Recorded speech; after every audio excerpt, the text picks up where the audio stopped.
Now, another day and another setback for Prince Harry. And this time, a judge has ruled that claims made against Rupert Murdoch as part of legal action against the publisher of The Sun over allegations of unlawful information gathering cannot be tested at trial. I'm joined now in the studio by GB News' Royal Correspondent Cameron Walker.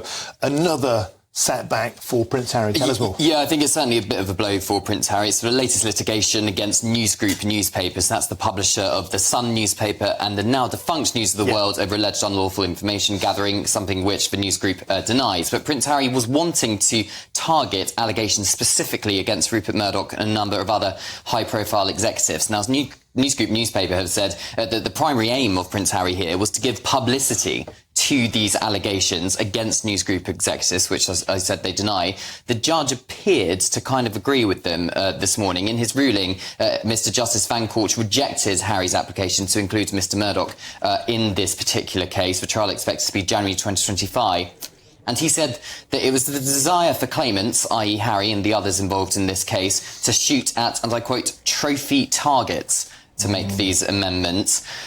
Prince Harry, we know, holds personal grudges against a number of journalists. He sees that he believes that they invaded his privacy when he was a teenager and an early adult as well. But he will see this as a blow, and it's a very expensive blow. It's a lot of money here, but it isn't about money for Harry. He sees it as his life's mission to hold powerful people to account. Actor Hugh Grant, for example, similar thing. He decided to drop the case, take the money from The Sun because the legal bill was just getting too high. I think Prince Harry's going to stop at nothing. He wants to stay at court in January 2025.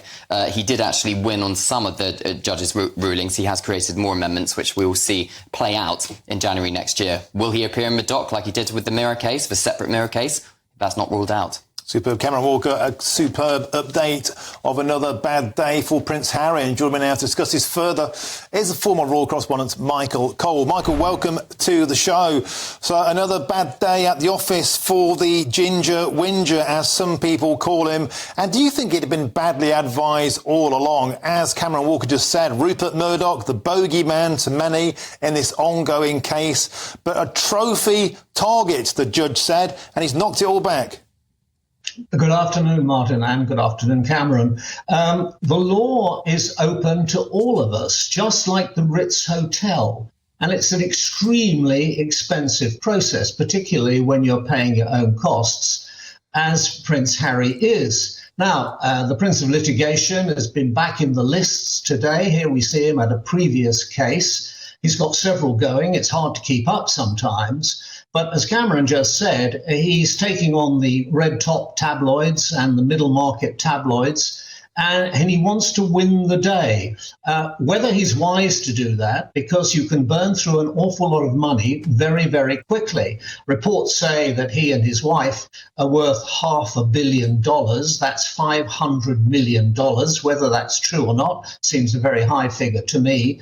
You can very, very quickly dissipate your fortune by investing too much in the law. You know, arbitrate, not litigate. That used to be the motto of people who wanted to see a sensible way through the myriad passages of a very dense law.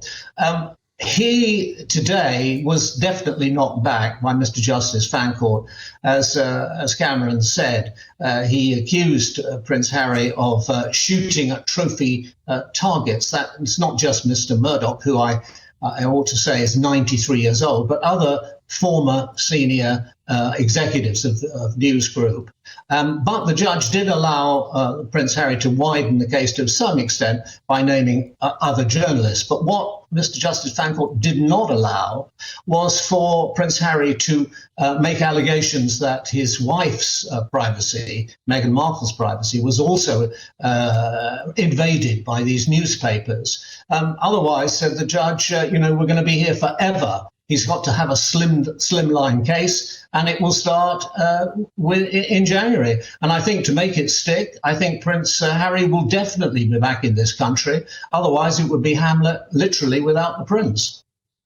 And the thing is about this, Michael, it makes you wonder how much of this was driven by a tawdry encounter in a Los Angeles alleyway many years ago with Hugh Grant, hacked off Hugh, who seems to be driving this pursuit of Rupert Murdoch. In a nutshell, we've only got a few seconds.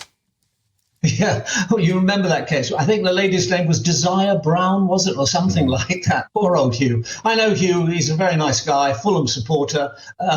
He settled the case. At the end of the day, everybody's got to settle the case. And wouldn't it be the more noble thing for a prince of the royal blood to actually step above all this and say, listen, we've all got to live together. Let's try and come together and find a sensible situation. Right, we'll have to leave it there. Michael Cole and Cameron Walker, thanks to both of you. Always a delight.